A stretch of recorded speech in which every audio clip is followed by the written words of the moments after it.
So just now, well, Dave will tell you it scared him because of all the clicking, banging, hopping around the truck did. So I have an Aussie locker in the back of this truck, a little lunchbox deal. And what gets me is it failed suddenly. Drove over to his house, went to the auto parts store. It's fine, no issues. Went to leave the auto parts store, and it just sometimes engaged, sometimes it did not. And then driving back from Wendy's back to his house after that was, sometimes it felt like we were in neutral. Sometimes the engine just free rev, which not bad, but not great. And the only thing, I haven't test driven it yet. I haven't finished putting it back together, obviously.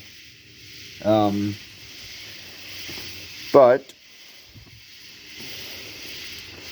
this is where I believe the suspect was. The gap between the spacer and the crossman opened up 200 thousandths. So I'm guessing it had opened up so much that it wasn't allowing it to engage. And there was some damage, some wear on the teeth of the locker itself. Nothing too bad, but some notable wear. So I reversed the direction that it's in there at to hopefully remedy that.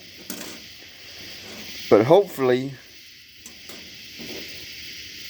that is the culprit. I don't see what else it could be. Everything else looks fine. So what gets me is how suddenly it felt. Like I would have expected some warning or gradual progression of getting worse, and not just sudden to, well, the only way you're getting this home is a trailer or pulling the rear drive shaft and driving it on the front too.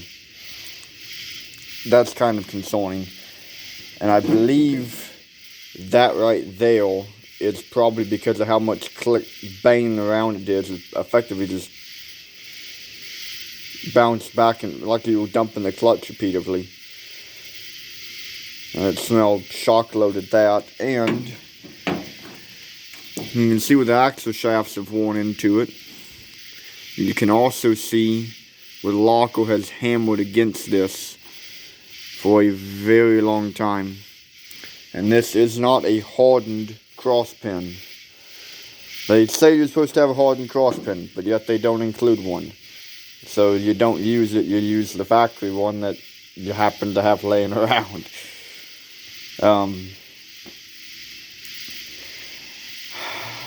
This truck has 540-ish thousand miles on it now. When I bought it, it was 164,540, if I remember correctly. That is the date of when I stole my mother's freezer back to put my old spiral gears in, and just saved them in case I ever needed them. So that locker's been there for 300-something thousand miles and 10 years, and this is the first failure I've had. And it is obvious, looking at the teeth and everything on it, it's getting worn. Keep in mind, 306, I'm guessing, is around the 240, 250 horsepower mark. Probably around 300 of torque. And I've always run 33-inch 1050s. But it's also always loaded with tools. And I do tow a trailer quite a lot.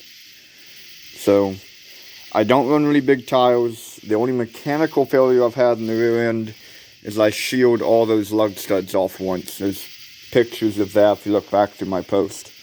Look for me blatantly overloading the truck well beyond what you should do with a 1-ton. So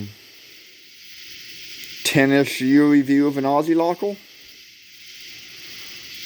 Yeah, it is I have no complaints with Lunchbox.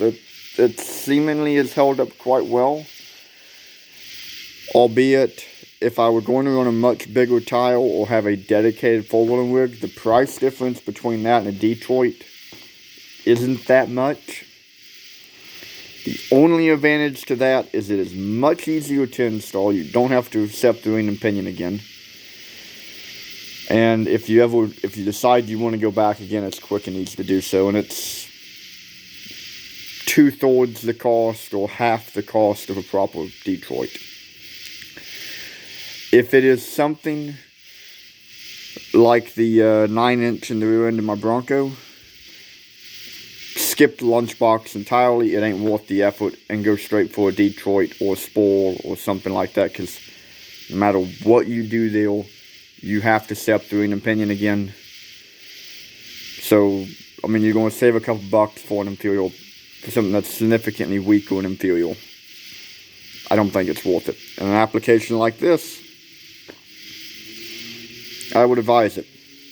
It's held up for a long time through a lot of abuse, and generally speaking, does quite well. So those are your 10-year-ish review of an Aussie locker and its forced failure. I'm not really sure if it's the failure of the locker or just of the shim pack there. Alright, so I figured out what show. I never was going to show up on camera. Oh, gas. My camera struggles. You can see some wear on the edges of those gears, on the spline. I don't know what, cogs? Would it be a cog? I don't know what the correct, there's a name for this. It's not a gear. Don't think that's a spline. It's definitely not a spline. I guess cogs would be the correct, I don't know. It's 3 in the morning, I've been drinking, but you can see a little bit of wear on those. Not much.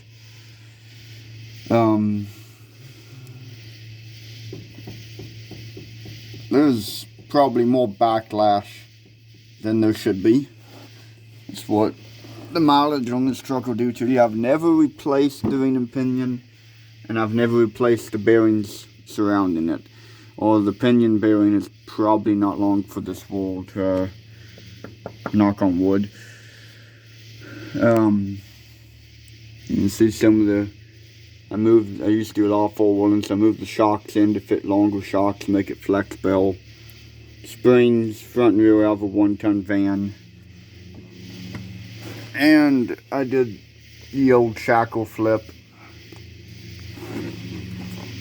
Really beefy homemade receiver hitch. It's not a stock truck. It looks a lot more stock than it is. And you see my radius arms up in the front, they're all custom made. I used to do a lot more 4-wheeling when I was younger. But, back to point view. There's a locker. It's back to within spec of the gap between them. When I took it, when it failed me, that gap had opened up 200 thousandths. And that's all I can presume was wrong, is that gap got way too big suddenly. Now it's back well within spec, so hopefully it works again.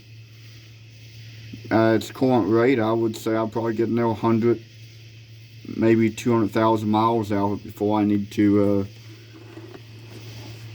replace it. And for this application, I'll probably buy another one.